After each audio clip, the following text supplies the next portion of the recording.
Senhoras e senhores, e a todos que nos assistem aí de algum lugar, Doutor Normal tá animado hoje, doutora Flores Bela Fundo Novo, doutor Chicolino apareceu aí, doutor Abdula que não tá travando com a internet. Hoje eu gostaria de compartilhar com vocês que uma telespectadora, uma dos nossos 5 seguidores, nos mandou uma mensagem. A dona Irene Bardelli. A dona Irene pergunta qual é o uso correto da máscara. Gostaria que os caros colegas dissertassem sobre o uso correto da máscara. Doutor Normal. A melhor coisa para usar a máscara é sempre a gente usar uma máscara dupla face. Eu tenho uma aqui, ó. Você pode colocar ela aqui, ó. Pela primeira perna, você coloca ela aqui. Aí, depois você puxa a outra perninha e coloca a outra perninha por aqui. Aí, a hora que você fica aqui, ó, totalmente protegido. Mas, ó, lembra de ir lavar a cueca antes, senão pode ficar com cheirinho. Mas é perfeito. Muito obrigado, doutor Normal. Uma ótima explicação e uma ótima máscara. Doutor Abdula. Na verdade, não tem o uso correto. O uso correto, quem define, é o próprio íntimo da pessoa. A gente está vendo isso. Cada um acredita numa coisa. Tem gente que acha que não tem que usar, tem gente que acha que tem que usar e tem gente que não sabe nada.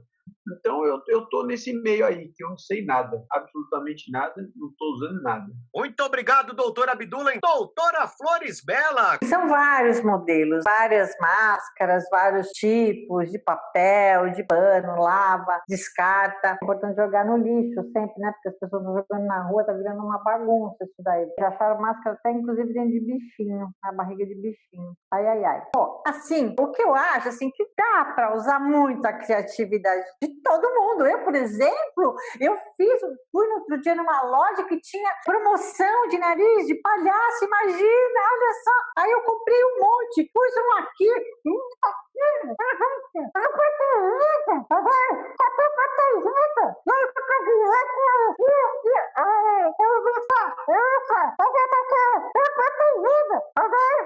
Muito obrigado, doutora Flores Bela. Deu para entender perfeitamente. Doutor Chicolino. O melhor jeito de usar máscara é assim, ó. Você põe a máscara e vai pra cama. Vai pra cama, dorme, apaga o fogo de sair pra rua. Porque se você fizer isso, você vai estar seguro, todo mundo vai estar seguro, você não vai gastar, não vai sair pra rua. Então, assim, põe a máscara de dormir, segue o rabo e fica em casa. Eu, dona Irene. Muito obrigado, doutor Chicolino, dona Irene. Espero ter ajudado com esse tutorial de utilização de máscara. Eu não posso mostrar a minha máscara porque eu tive uma dor de barriga e eu tô usando a máscara para fazer uma contenção. Muito obrigado pela participação. Se tiver qualquer outra dúvida, pode mandar pra gente que a gente responde na hora. Até mais, pessoal, e até a próxima!